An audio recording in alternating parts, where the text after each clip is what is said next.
बिस्मिल्लाहिर्रहमानिर्रहीम। अस्सलाम वालेकुम। आज है 11 दिसंबर 2022 और दिन है इतवार का। सबसे पहले तो हम चलते हैं, कल एजाज़ुल हक साहब की मुलाकात हुई इमरान ख़ान साहब से और उन्होंने वहाँ पे बयान दिया कि हम लोग डिफ़ॉल्ट कर चुके हैं, सिर्फ ऐलान करना बाकी है। जो हालात बता रहे हैं, जिस तरह से कंटेनर रुके हुए हैं पोर्ट पे, पेमेंटें नहीं हैं, वो कर्ज़ की किस्तें अदा करने के लिए और ज़र मुबादला के जो ज़ख़ायर हैं वो भी गिर चुके हैं। तो हालात तो बिल्कुल सही कहे जा रहे, हमें सिर्फ डिफ़ॉल्ट करने का एक ऐलान करना है। इस पे हम थोड़ी सी बाद में बहस करेंगे। मैं अपना तजिया उस पे दूँगा इसके आखिर में। उससे पहले चलते हैं, जो कल एक तेज़ तरीन केस की समाअत हुई राना सनाउल्लाह के, जो उनके ऊपर मंशियात का केस था, उसके ऊपर एक ही दिन में दरख्वास्त गई, दायर हुई, एक ही दिन में बहस हुई, एक ही दिन में जो गवाह थे वो पेश हुए, एक ही दिन में फ़ैसला सुनाया गया और बरी कर लिया गया। इस केस में इतनी जान तो नहीं थी। जैसे कि ये शुरू किया गया था इमरान ख़ान साहब के दौर में और उस पे काफ़ी बहस भी हुई, लेकिन कोई मजबूत शवाहिद नहीं पेश किए गए। लेकिन जो इसको ख़त्म करने का तरीका था वो उससे भी भोंडा था। यानी कि आप केस को चलने देते, केस को एक तरह से प्रोसीड करने देते और उसके बाद मंतकी अंजाम पे पहुंचाते, तो वो एक अच्छी रवायत पड़ती इसकी। लेकिन जिस रफ्तार से एक ही दिन में सब कुछ किया गया, इतना तेज़ तरीन इंसाफ मिला उनको, ये एक जो है बहुत ही इदारे को तकलीफ़ देने वाली या आवाम के आँखों में एक जैसे धूल झोंकने वाली बात है वो, कि कहाँ जो आम आवाम है उनके केसेस, एक छोटा सा केस जो है वो महीनों सालों तक खींचता है। आवाम को जो है इंसाफ मिलना ऐसे ही है जैसे कि ना ही मिलना, डिले जस्टिस डिनाई जस्टिस के मुतरादिफ। ANF का वज़ीर अदालत इंसाफ तेज़ तरीन समात का रिकॉर्ड, ये अपने आप में एक मिसाल है। आगे चलते हैं जी। JUI का मौलाना फजलुर रहमान साहब का एक बलूचिस्तान में कन्वेंशन हुआ। कन्वेंशन में जो कालीन के तौर पे UNHER के जो तंबू, जो खेमे थे, वो कालीन के तौर पे यूज़ किए गए। तो ये खेमे इनको दिए गए थे आवाम के लिए जो सैलाब ज़दगान में, जिनके सरों पे छत नहीं है, जो बेसरों मददगार बैठे हुए हैं, जो गरीब बच्चे दिन की धूप में, सर्दी में और बिला किसी छत के बैठे हुए हैं, उनके लिए। तलबगार तो ये सदारत के हैं, इनकी नज़र तो सदारत के लिए है। 5 लाख उलमाए जद के अपने आप को सरबराह कहते हैं और आवाम को रिलीफ देने के बजाय उनके जो तंबू हैं वो इनकी कालीन बने हुए थे। तो ये अच्छा कोई जेस्टर नहीं है। आपके इरादे तो आला मनसब देखने पे हैं, उसके बरक्स आप आवाम की जो बेसिक नीड है, जो इदारों ने उनको दी है, उनको पहुंचाने तक उनसे कायल हैं, पहुंचा नहीं पाते या नीयत नहीं होती इनकी। आगे चलते हैं जी। नवाज शरीफ की लंदन में जो है उनके बयानात आए कल और बड़ा उनका चर्चा चल रहा था कल। उन्होंने बयान दिया कि पाकिस्तान का ये हाल कर दिया है कि गरीब बच्चों का पेट तक नहीं पाल सकते। हकीकत है कि गरीब के मुंह से तो निवाला भी छीन लिया गया। पूछना ये चाहता हूँ नवाज शरीफ साहब से कि हुकूमत में कौन है? हुकूमत में कौन थे? पिछले 30 सालों में आपके पंजाब में हुकूमत रही है। वफाक में ना भी हो तो पंजाब में ज़रूर रही है। दूसरी तरफ ज़रदारी ख़ानदान की जो सिंध में हुकूमत रही है तकरीबन कमोबेश 30 साल, तो आवाम को तो आप रिलीफ पहुंचा नहीं सके, एक हॉस्पिटल तक बना नहीं सके जिसमें आप लोग का इलाज किया जा सके। इस वक्त भी हुकूमत आपके भाई की है जिस पे आप तनकीद कर रहे हैं कि आवाम, गरीब आवाम तो बच्चों का पेट पालने से भी मजबूर हो गई है। दूसरा, उन्होंने बयान दिया कि हम पर तो मुफ्त में केस बनते रहते हैं और मुफ्त में हम पे जिलावतनियाँ थोपी जाती हैं, और जिलावतनी में आप लोग खुद जाते हैं, आप लोग अपनी मर्ज़ी से ये मुल्क छोड़ के जाते हैं, अपनी मर्ज़ी से वहाँ पे जो है रिहाइश पजीर होते हैं, वहाँ पे अपने अपने लिए पुरताश महल बना रखे हैं। आपको कोई यहाँ से भेजता नहीं है। कल सलमान शहबाज साहब की वापसी हुई, उन पे तकरीबन 16 अरब रुपए की करप्शन के इल्ज़ामात थे। उन्होंने अपने इल्ज़ामात फेस नहीं किए और कहा कि मैं 4 साल बाद अब जिलावतनी काट के अपने मुल्क में आ रहा हूँ। जिलावतनी किस चीज़ की? आपने तो ख़ुद अपने मुल्क छोड़ के गए थे यहाँ से, और आप तो वो लोग थे जो कहते थे कि इस मुल्क का कानून हम पे असर अप्लाई ही नहीं होता। नवाज शरीफ के बच्चों के लिए कहा जाता था ये भी उन्हीं की तरह ही हैं, तो ना तो किसी कोर्ट में पेश हुए, ना किसी तहकीकात का हिस्सा बने। जब भी शहबाज शरीफ साहब से या हमजा शरीफ साहब से पूछा जाता तो वो कहते थे सलमान शहबाज से पूछ लें, और मुल्क में आने से पहले उनको हिफाजती ज़मानत मिल गई। एयरपोर्ट पे जब पहुँचे तो सरकारी प्रोटोकॉल उनको मिला हुआ था, आवाम की तरफ से नहीं। आवाम की नज़र में तो इनकी ये वक़्त है कि आवाम में से कोई इनको रिसीव भी नहीं करने आया। इवन PMLN के जो वर्कर हैं वो भी नहीं आए। खैर, इस पे अभी थोड़ी देर में और बात करूंगा मैं, थोड़ी सी एक एजाजुल हक साहब के बयान पे और एक इन पे। तो उनको वहाँ पे सालिक साहब मुलाकात के लिए गए थे। सालिक साहब ने उनसे मुलाकात की, चौधरी शुजात के बेटे ने, और वहाँ पे जो बयान आया है मुसद्दका एक ज़राए से कि उन्होंने परवेज़ इलाही की जो वज़ीर आला के लिए वो थे उन्होंने मना कर दिया उनको बनाने से। जबकि दूसरी तरफ अब एक और जियो न्यूज़ में खबर चली है कि नून लीग ने मशरूत तौर पर पंजाब में परवेज़ इलाही को वज़ीर आला बनाने के लिए तैयार हैं। दोनों खबरों में बहुत तज़ाद है। इस खबर में जो जियो न्यूज़ वाली खबर है, मैं समझता हूँ कि ये एक तरह से बनाई गई है। आपने कुछ दिन पहले ही देखा होगा कि जैसे परवेज़ इलाही साहब के बयानात चेंज हो रहे थे और वो उनके बयानात जो है वो दूसरी तरफ जा रहे थे और असम्बलियों को वो लंबा लेके चल रहे थे, कन्फ्यूजन सा बना हुआ था। मैं थोड़ा सा आपका कन्फ्यूजन दूर करना चाहूँगा आज इस पे। मैं आपको क्लियर पोजीशन जो मेरे हिसाब से बनती है वो मैं बताना चाह रहा हूँ। पहले तो इन्होंने बड़े वहाँ जाने के लिए बयानात दिए कि जी बाजवा ने हमें इमरान खान साहब के पास भेजा था और असम्बलियाँ अभी नहीं तहलील की जाएंगी, असम्बलियों को तहलील करने में 3-4 महीने की दरकार हैं, और इसको निज़ाम को हम ऐसे इमरान खान जब बोलेंगे तो हम आधे मिनट में असम्बलियाँ तोड़ देंगे। डबल बयान दे रहे थे। अब तो इनको नवाज शरीफ साहब की तरफ से भी ना हो चुकी है।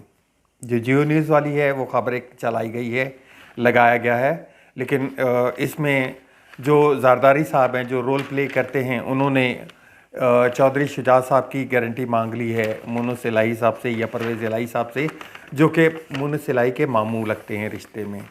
क्योंकि पहले भी जब इनसे बात हुई थी, जब ये सारा रिजीम चेंज का हो रहा था, तो चौधरी शुजा साहब ने इनको आमादगी का बताया था, आमादगी का इजहार किया था, और बाद में वो जो है मामला एक और ही तरफ निकल गया था कि परवेज़ इलाही साहब जो उस वक्त नेपियां बदलने का एक बयान देते थे और वो इमरान साहब के साथ जाके खड़े हो गए।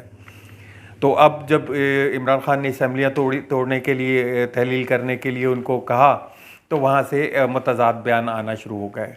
तो कल जो बयान लंदन से आया है वो भी क्लियर है कि जी इनको नवाज शरीफ साहब की तरफ से तो ना हो गई है। अब इनके बयानात में दोबारा से एक फेराव आया और वो इमरान खान साहब के तरफ होने लगे कि जी इमरान खान साहब हमारे लीडर हैं और लीडर ही रहेंगे और असम्बलियाँ तहलील कर दी जाएंगी और जो है हमारा इत्तेहाद बरकरार रहेगा। तो इस तरह के जो बयानात थे वो ये शो करते हैं कि वो इनको back to pavilion Imran Khan साहब की हमायत में आने के लिए वो तड़प रहे हैं। और मुन्नी इलाही साहब ने भी इस बात की तस्दीक की कि जी चौधरी शुजा से हमारे राब्ते बहाल हो चुके हैं। लेकिन इनका जो कल वाला बयान है नवाज शरीफ साहब का कि वो उनकी तरफ से ना हो गई है, तो इनको उधर से तो क्लियर जवाब मिल गया है, लाल झंडी मिल गई है। तो ये जो है इमरान खान की ही बातों पे चलना पड़ेगा इनको, वही पुरानी तनख्वाह में नौकरी करनी पड़ेगी। जबकि इमरान साहब का क्लियर स्टैंड है कि दिसंबर में इलेक्शन असम्बलियाँ तोड़ दी जाएंगी, तहलील कर दी जाएंगी और हम लोग इलेक्शन की तरफ जाएंगे। ठीक है।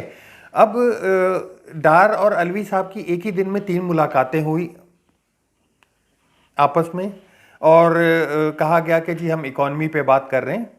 इकॉनमी पे तो वो ये बात कर रहे हैं कि जी जो डार साहब का मौक़िफ़ है वो ये है कि उन्होंने अलवी साहब से मुलाकात करके उनको ये समझाने की कोशिश की कि जी असम्बलियाँ कुछ दिन के लिए और चलने दें ताकि इकॉनमी के जो इस वक्त हालात हैं वो इलेक्शन को नहीं बर्दाश्त कर सकेंगी या नहीं अफोर्ड कर सकते हम लोग।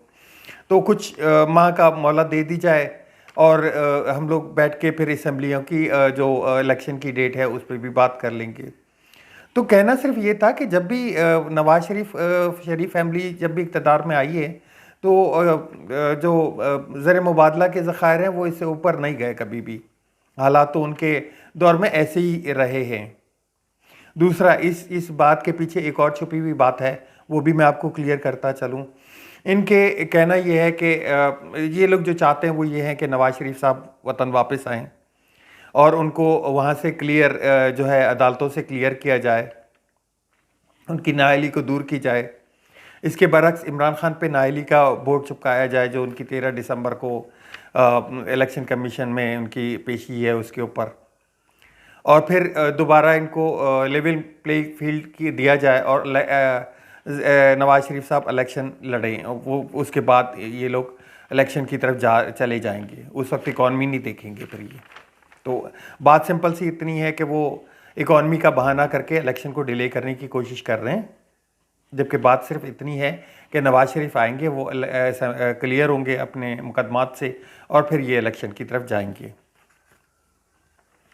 अब बात ये करनी है कि ठीक है जी इलेक्शन की तरफ तो जाएं। अब उनको ये लगता है कि नवाज शरीफ आएंगे और इनकी जो पोजीशन है ये लोग बड़े एक स्टैंड से जीत जाएंगे, ऐसा मुझे तो नहीं लगता। इमरान खान साहब ने बयान दिया है कि इलेक्शन आज कराएं, 1 साल बाद कराएं। मुल्क को तकलीफ़ ज़रूर होगी, मुल्क बड़े बहरान में चला जाएगा, जा रहा है, लेकिन जीत इंशाल्लाह तहरीक इंसाफ की होगी। तो चलें इसका भी वेट कर लेते हैं, ये भी देख लेते हैं। दूसरी इस हवाले से बात करता चलूँ कि इमरान खान साहब ने एक अभी इंटरव्यू भी किया और उनका एक तो स्टैंड उनका क्लियर हो गया कि वो दिसंबर में असम्बलियाँ तहलील करेंगे, और दूसरा उन्होंने इंटरव्यू में एक बात की कि जी परवेज़ इलाही साहब हमारे साथ हैं, हमारे साथ ही खड़े हैं और हमारे साथ ही रहेंगे। इंटरव्यू में उन्होंने बोला कि बाजवा नैब को कंट्रोल करते थे और शरीफ ख़ानदान और चोरों को NRO 2 देने में बाजवा और ताकतवर हलकों का हाथ है। आइंदा अगर मुझे हुकूमत मिली तो मैं वो कुछ करना चाहूँगा जो मैं पिछली दफ़ा नहीं कर सका, और अब तरस खाने वाली पॉलिसी नहीं रहेगी। तो ये तो बात बिल्कुल क्लियर है, क्योंकि पिछली दफ़ा जो इनके हाथ से जैसे नवाज़ शरीफ साहब को यहाँ से निकाल दिया गया बाजवा साहब की वजह से, और जो नवाज़ शरीफ साहब वहाँ बयान दे रहे हैं कि जी मुशर्रफ ने मेरे साथ ये किया। मैं एक बात जानता हूँ, मुशर्रफ ने जितना नवाज़ शरीफ को बेहतरीन पोजीशन दी, उससे अच्छी कोई पोजीशन दे ही नहीं सकता था। अगर मेरे को कहें तो, मुझे कहें तो मैं कहूँगा कि पीएमएलएन के लिए जो है परवेज़ मुशर्रफ वो एक फरिश्ता थे। क्यों? इनकी जितनी करप्शन की हुई उन पे इनको एनआरओ दे के 10 साल के लिए मुल्क से भेज दिया। 10 साल बाद ये धो धा के फिर दोबारा से इक़्तिदार करने आ गए। दूसरा एनआरओ 2 बाजवा साहब ने दे दिया इनको। बाजवा साहब ने इनकी तमाम गलतियां माफ़ करके और नया एक लेवल प्लेइंग फील्ड बना के इनको पूरी बसात बिछा के और दोबारा से ये हुकूमत करने के लिए आ रहे हैं। तो ये कहना तो सरासर गलत होगा कि जी आपको मुशर्रफ ने हुकूमत से अलहदा किया और आप उसके बाद चले गए। जब भी ये हुकूमत से गए, अकाउंट में ज़र मुबादला के ज़खायर वो 6 से 7 अरब डॉलर के दरमियान थे। मुल्क पे कर्ज़ों का बोझ डबल हो चुका होता है, कर्ज़े उतारे नहीं जाते, और अब तो ये पोजीशन है कि कर्ज़ों की किस्तें भी नहीं दी जाती। अब चलते हैं जी, हम लोग पुराना अपना जो इजाज़ुल हक साहब ने दिया कि हम डिफ़ॉल्ट कर चुके हैं। हम डिफ़ॉल्ट तो कर चुके हैं, इसका ऐलान करना बाकी है, लेकिन हम फिज़िकली सब कुछ कर चुके हैं। जो 3 दिन पहले हमें सऊदीया आमादा हुआ था पैसे देने के लिए, वो भी अब हिचकिचाहट का शिकार है, और वो यही कह रहे हैं कि जी सियासी इस्तेकाम लाएँ। सियासी इस्तेकाम किस सूरत में आ सकता है? सियासी इस्तेकाम इलेक्शन में जाने की सूरत में आ सकता है। आप आज इलेक्शन में चले जाएं, मुल्क में सियासी इस्तेकाम आ जाएगा, डॉलर आना शुरू हो जाएंगे, कारोबार थोड़ा बहुत चलना ज़रूर शुरू हो जाएगा। अब मुस्लिम लीग नून जो है वो ये कहती है कि जी निगरान हुकूमत के पास इतना कुछ करने को नहीं होगा, इख्तियारात नहीं होंगे। मैं उसकी क्लियर आपको एक इंडिकेशन दे दूँ। ये जिस दिन ये चेहरे बिठाए थे ना, तो उस दिन ही काम पूरा हो गया था हमारा। इमरान खान को हटाने के बाद अगर ये कुछ अच्छे चेहरे बिठा देते तो शायद कुछ बेहतरी आ जाती, कुछ तूल पकड़ लेता, इमरान खान के बयानिए में थोड़ी सी कमज़ोरी आ जाती। लेकिन नहीं, वो चोर जिस दिन से बिठाए गए तो आवाम में इमरान खान की मकबूलियत और बढ़ गई। इमरान साहब का कहना है कि इनके पास एक ही तरीका था कि हमारी हुकूमत ख़त्म करने के बाद मुल्क के हालात बहुत अच्छे तरीके से चेंज हो जाते, तो शायद ये लोग हमें भूल जाते। लेकिन ऐसा नहीं हुआ। ये बकौल इनके कहने के मुताबिक कि इस स्टॉक मार्केट ऊपर चली गई और डॉलर नीचे आ गया, ऐसा बिल्कुल नहीं हुआ। तो जिस दिन जैसे अब नून लीग का कहना है कि जी हमारे पास इतने वसाइल नहीं हैं, वो मुल्क की बिगड़ती हुई सूरत हाल है, तो हम लोग थोड़ा सा आगे डिले कर दें। ऐसा नहीं है। आप हुकूमत आज गिरा दें, आज निगरान हुकूमत को दे दें, मुल्क में सियासी इस्तेकाम आ जाएगा। और इमरान साहब ने भी कहा है कि आप इस हुकूमत के साथ मैं नहीं बैठूंगा, निगरान के साथ बैठने के लिए तैयार हूँ, तो मुल्क वापस अपने कदमों पे आ जाएगा। आपको याद होगा 2018 में जब इमरान खान साहब आए थे, तो उस वक्त भी सेम यही पोजीशन थी। इमरान खान दबे लफ्ज़ों में बोलते हैं कि मैं लोगों को बता के पैनिक नहीं करना चाहता था कि इतने गिरी हुई पोजीशन, और इस पोजीशन में मुझे संभालना पड़ा, और कुछ दोस्त ममालिक ने उस वक्त मेरी हेल्प की और मुझे कुछ इमदाद कर दी डॉलरों की शक्ल में, 10-12 अरब डॉलर। तो मैंने इस किसी साल 2 साल मेहनत, इवन कोरोना होने के बावजूद इन पे काबू पा लिया। अभी भी वही सेम पोजीशन है। नून लीग बैठी रहेगी हुकूमत में, हुकूमत नीचे चली जाती रहेगी, हुकूमत में कोई बेहतरी नहीं आएगी, अवाम चिक्की में पिसती रहेगी। बेहतरीन इलाज यही है कि आज ही इलेक्शन अनाउंस कर दें, और इमरान खान का क्लियर स्टांस है कि वो दिसंबर तक असम्बलियाँ गिरा देंगे। दिसंबर के इन बिटवीन मेरी जो एक अपनी है कि 15 से 20 दिसंबर के दरमियान ये गिरा देंगे। वजह उसकी बहुत ही क्लियर है कि अगर 15 से 20 दिसंबर के दौरान अगर असम्बलियाँ तहलील कर दी जाती हैं, तो इलेक्शन जो है वो 15 मार्च तक हो जाएंगे। 15 से 20 मार्च तक डिले किया गया तो आपको आगे रमज़ान आ जाएगा। रमज़ान से निकलते ही आपके पास बजट खड़ा होगा, और बजट में तो ये जो सूरत हाल है कि आप क्या बजट पेश करेंगे इसमें। दूसरी एक और चीज़ बताता चलूँ कि अभी कुछ देर बाद हो सकता है जब ये मेरा व्लॉग आप तक पहुँचे तो इमरान खान खिताब कर चुके हों। इमरान खान साहब अभी कुछ देर में 5 बजे तक खिताब करने का उनका एक है, तो वो खिताब भी करेंगे आज आवाम से। और अब तक के लिए इतना ही, मिलते हैं नेक्स्ट व्लॉग में। मेरे चैनल को सब्सक्राइब ज़रूर कीजिएगा, बेल आइकन का बटन दबा दीजिएगा और दुआ में याद रखिएगा। अल्लाह हाफ़िज़। पाकिस्तान जिंदाबाद।